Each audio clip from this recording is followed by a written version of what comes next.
Welcome, everyone. Welcome to Alien's Joy today. I am glad to see you, glad to be here on this beautiful Saturday, and welcome to my show. My name is Ilian Haan. I'm your host, and I am a life coach, executive coach, helping others to get their sexy back, get your life back on track. And if you're stuck, reach out to me.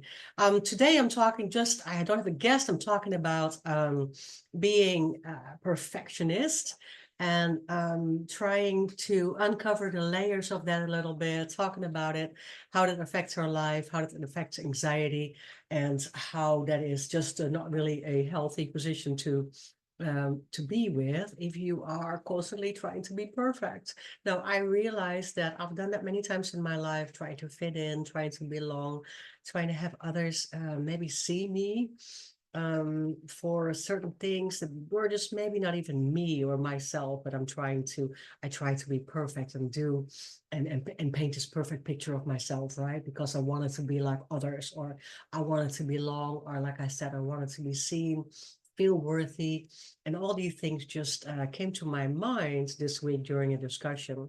And I've been on this topic a little bit the last couple of weeks. So I'm sharing some of it with you that really intrigued me of um, why do we totally get there? How do we have this feeling of trying to be perfect all the time and trying to have others see us as that and not really being our authentic self and giving in to our perfect imperfectionism, right? Like we call that. So we can be imperfectly perfect, and that is a little bit better of a stage to be in than having an obsession with perfection. That's what we're going to talk about today.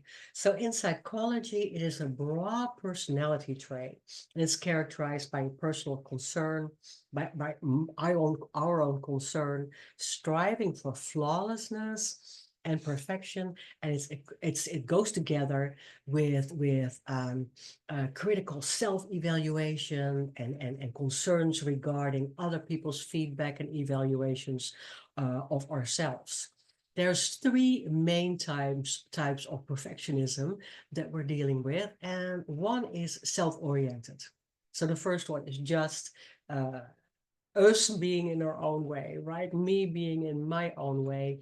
It's a self-oriented form of perfectionism where I'm just trying to be the best all the time, and everything has to be in place, and everything has to look amazing, and that perfect picture on the mantle with a perfect family, and everything is just yay and peachy all the time.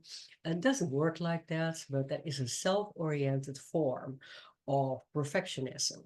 The second one that we're going to touch a little bit on today is other oriented. So that means that you're constantly watching other people and hoping that they fit into your frame of perfection. And then there is socially prescribed perfectionism. And that is when we're just really getting influenced by what we see around us, and definitely social media and so forth. So let's go to the first one, the self-oriented form of perfectionism. It's a personality thing, again, a personality trait that involves having unrealistic high standards for ourselves, and we're being constantly overly critical of what we're doing and our mistakes as well, right? So it can be this, it can be that, we're just doing something wrong, constantly beating ourselves up. With this trait may also come this difficulty of letting go, and letting go of things that don't meet our expectations. We are just critical of others, we are critical of ourselves, and we're just having those and keeping up with those high standards of our own life.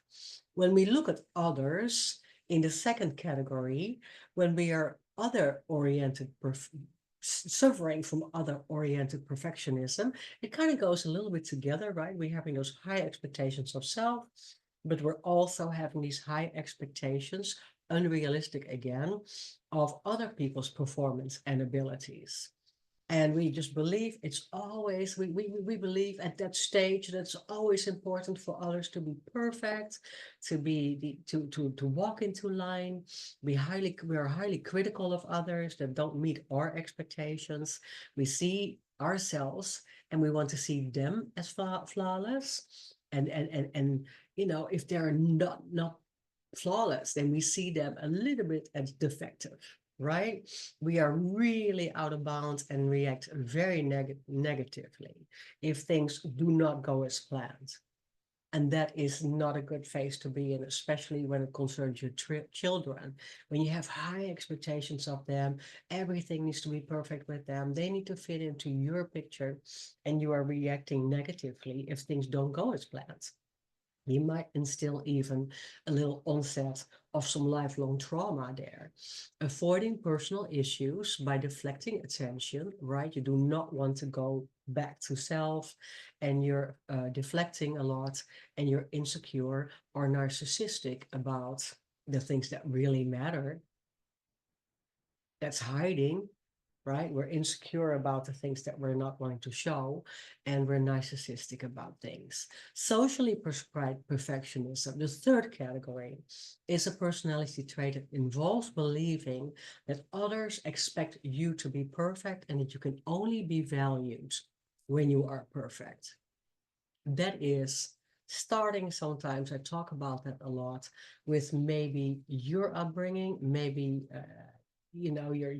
you're thinking that you have to live up to the dreams of others, your upbringing, your parents, your first relationships in your 20s and 30s. You feel immense pressure to meet unrealistic goals again. Sometimes they're set by your culture. That might be a culture thing, right? And it has to do with in what tradition and what culture you might grow up. It might set by society around you. Again, that might be self-critical, and you might become self-critical because you're growing up in an environment that has high expectations there. And you worry that others will reject you, others will not see you at value when you're not meeting those expectations. So it's a personality trait. All these three together, it comes down and it boils down to this being a personality trait rather than a mental health condition. But many, many, many times it goes together with a form of anxiety. So it's not really, perfectionism is not really a psychological disorder in itself, but it's higher likelihood of developing mental issues and mental health issues. Some of the things coming out of that are obsessive compulsive disorder, being OCD about a lot of things, right? Everything has to be in place. Eating disorders, anxiety, or depression. And so in the past, when I was really trying to fit in, I was trying to be seen, I was trying to live into that third socially prescribed perfectionism, I thought that I had to be perfect to fit in and for others to see me. So I was very self-critical. And I also remember that I put very high expectations on myself to be perfect. So in that framework, I definitely I can remember that I developed, for instance, a lifelong um, form of anxiety in a sense of eating disorder, definitely when I was young, right? Trying to be perfect again and having the perfect body. That stayed with me, for instance, all my life. It will never go away. I'm much better at it now. I'm older and I realize it. And I realized the last 20 years, due to a lot of help and self-work and self-mastery, that that is what I have struggled with. Really not a good relationship with my body, really always being very, very critical and very difficult for my body, and just not eating a lot or trying to be that perfect, having that perfect body image, right? Just trying to be like that. And it's just not really realistic. But I definitely suffered from that and OCD as well. And I remember in relationships just trying to be perfect again, trying to look perfect on the outside to others that would come over, having your house just always look in shape, everything in place, almost to that compulsive behavior, right? Almost obsessive there again to look at others and make them believe that we got everything under control. Excuse me, and I try to tell you it was not under control at all, right? Sometimes that is hiding our unhappiness, it's hiding our disbelief, it's hiding our pain, definitely. And we're trying to just have everything around us constantly look perfect. So on the surface, it might seem harmless, if you're suffering from that, you recognize it, it might be fairly harmless. It might be one of these things where you go like, well, I just strive to be good every day or best, right? I want to get things in order. For me, for instance, I like to get things a little bit OCD in order before I start work, because for me that works better. At that point, um, um, I can be, just fairly organized during the day and get things done, right? And that might be just a personality trait that works for me as well, because that kind of like throws me into that daily discipline and order that I function very well in. So for me, that is okay. But if that perfectionism slaps to the other side and goes through, then it might also be an outside desire almost, or an outcome almost of constantly mistakes and errors and failures that leading to anxiety again, and sometimes even depression, because you're beating yourself up. And then it's not harmless anymore. Then it leads to constant anxiety. So, what are these three forms, right? The self oriented, the other oriented, and the socially prescribed perfectionism that I just touched on a little bit. Then also, it's a personality thing. It's not necessarily a mental health condition, but it can definitely lead to that, to where you suffer from OCD behaviors, eating disorders, other disorders, anxiety or depression. All that kind of can come out of that not being good enough feeling. Everything has to be just amazing all the time. So it seems harmless, like I said, but it can lead to bigger problems. What are these causes of that perfectionism? Now, the underlying cause, of course, there is one, right? So, according to the American Academy of Pediatrics, for instance, perfectionism may be hardwired in your system. And at some point, if you have that a little bit under control, it can even serve you into more of a pattern of habits and discipline, right? But if it goes the wrong way, then you just might lose it and beat yourself up all the time, and that might lead to negative consequences. Perfectionists tend to demonstrate a fixed mindset rather than a growth mindset. Now, here, this is interesting. People with a growth mindset believe in their ability to learn and grow over time, and it never stops. I believe that now. I believe that I can always learn, I can grow, and just as a result, we find it easier to weather setbacks. So if it's all not perfect, oh well, let it go. It's gonna be okay. Nobody's looking. Nobody picked up the dust from the counter anyway, right? So it's not definitely not affecting my sense of self-worth. And so if everything is not okay, and if things lead to certain failure, things are not working out that way, it's not gonna affect my sense of self-worth and self-esteem. And that is people, those are the ones I'm trying to stay in that mindset now, where I have that growth mindset and I'm not being bothered if it goes wrong. I'm not bothered by things that are not perfect. Now, on the contrary, individuals with a fixed mindset, they're born with natural talent and abilities. These people, these individuals are setting exceedingly high standards for themselves and strive to avoid failure at all cost. And they can't see that failure can lead up to growth, right? It's just the next thing that shows you that something on the other end is better, or that you can do better, or that you have more chances, or that you have, a lot more challenges ahead, but you see them as opportunities to strive and to learn from and to be better. And failure, therefore, if you are just having a fixed mindset and you strive to avoid that, it can definitely shake you up, right? And failure, if things are not going well, if things are not perfect, it can definitely shake you up. So, what are these common signs again, right? You're striving again. If you see those common signs in somebody else as well, it doesn't actually make somebody all the time a perfectionist if you have high standards. But we have to look at overall behavior and thought patterns. Are we open to growth? Are we open to learning? Are we open to failure?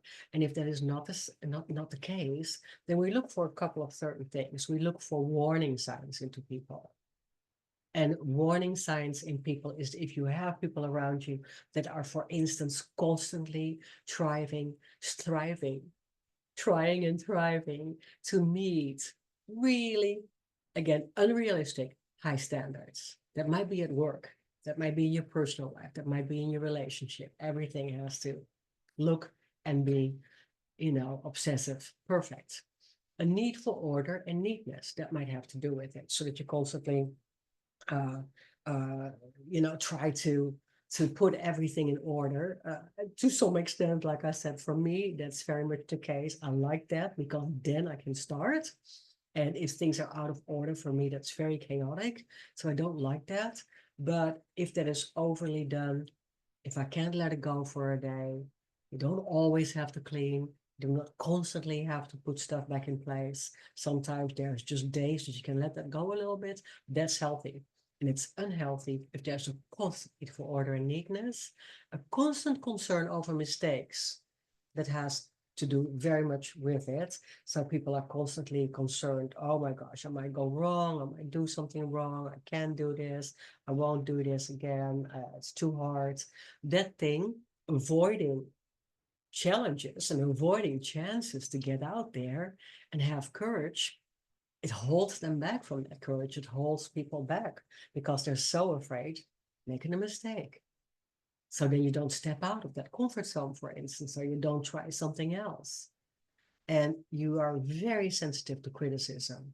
That's a sign definitely of perfectionism, right?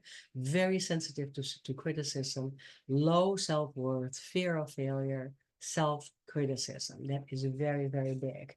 So how can you recognize that again in people?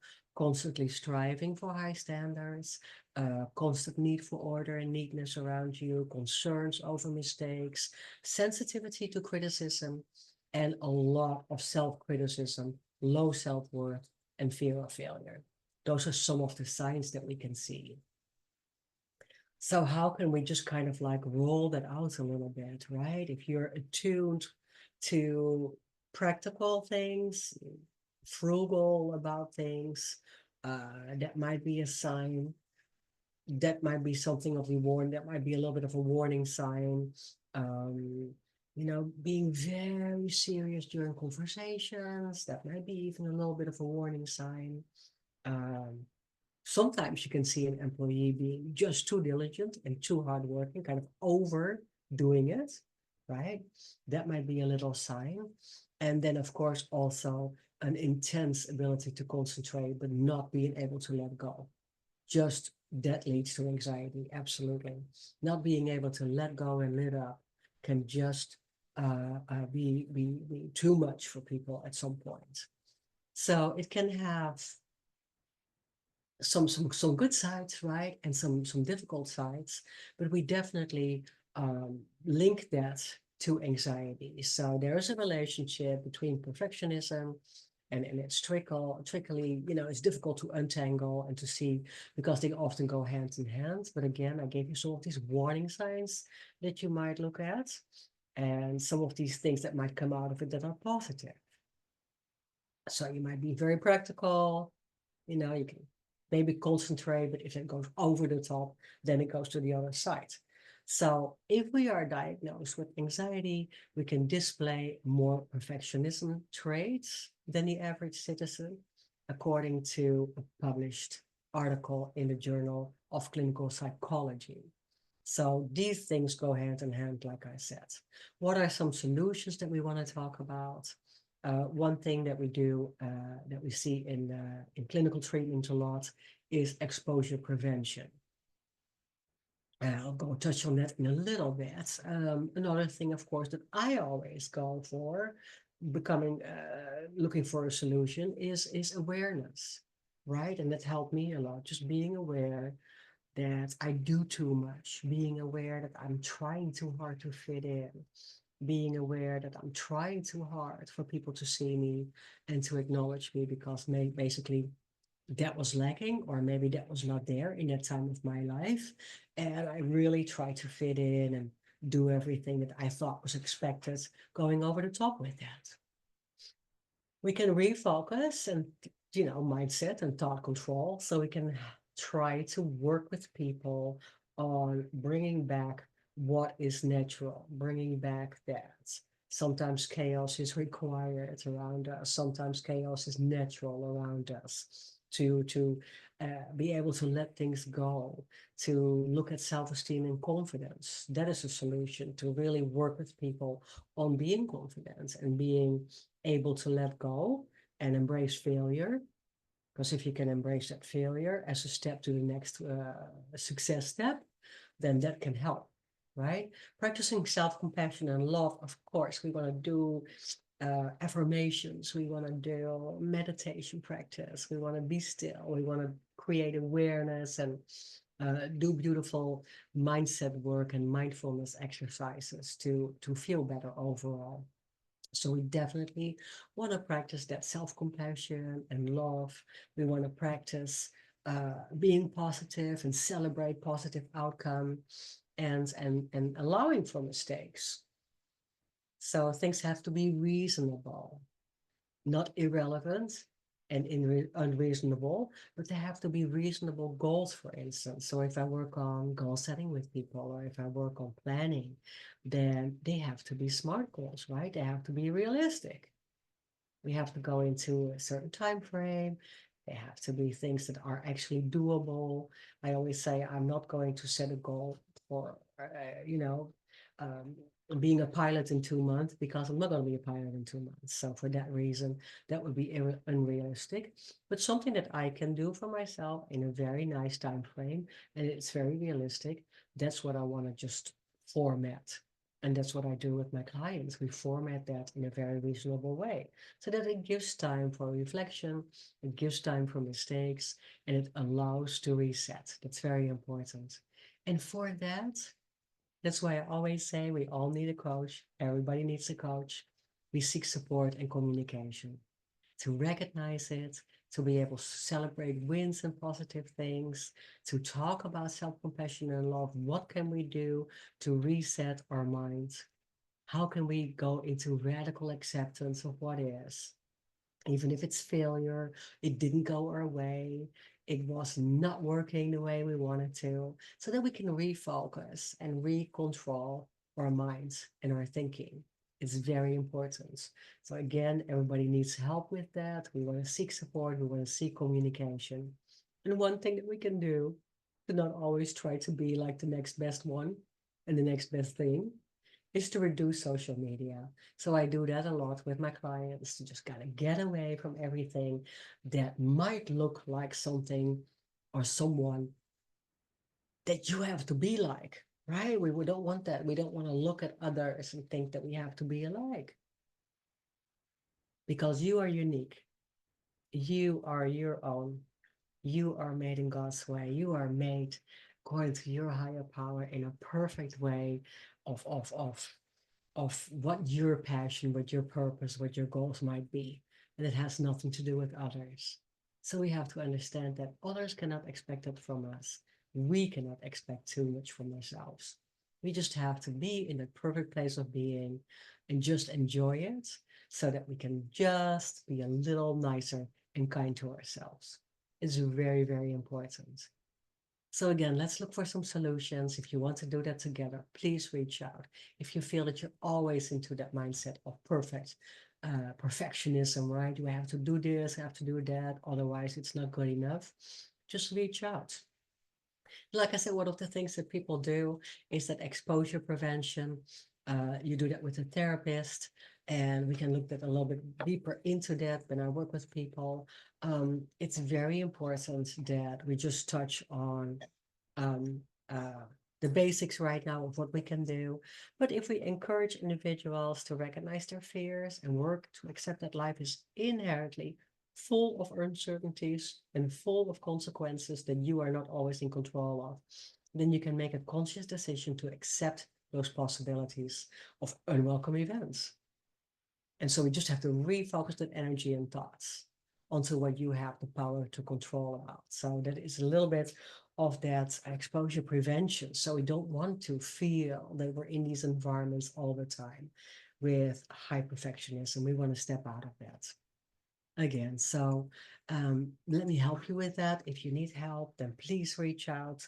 Let me give you the link, www.calendly.com, calendly.com, Coach Eliane, to set up a meeting that doesn't cost you anything, that is free, to just do a little bit of a discovery meeting with me, and I'll be glad to help. So reach out. Also, you can just go to elianhaan.net and reach me there on my website and reach out if you need to talk. Absolutely. Thank you for listening today. I hope you're being perfectly imperfect. And it was a joy to be here. Make it a joyful weekend. You're in control, and I'll see you next time. Thank you for watching.